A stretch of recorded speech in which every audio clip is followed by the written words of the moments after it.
Iran. Climbers die in blizzards and avalanche.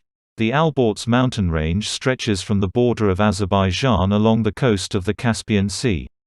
At least 10 climbers in Iran have died in mountains north of Tehran in an avalanche and blizzards, officials say. The Alborz mountain range that towers over the capital city is popular with climbers and skiers, but the past few days have seen treacherous weather. The Red Crescent has deployed 20 teams who have rescued 14 climbers, but at least 7 others are missing.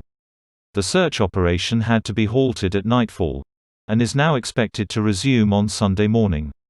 Among those who died are a political activist, an academic, a doctor and a mountaineering instructor. At one point on Friday, about 100 people were stranded high up at a ski resort when the cable car broke down. There had been warnings of possible avalanches, and also reports that the GPS system that climbers were relying on may have malfunctioned. News taken from BBC. Please subscribe to my channel. Thanks for watching.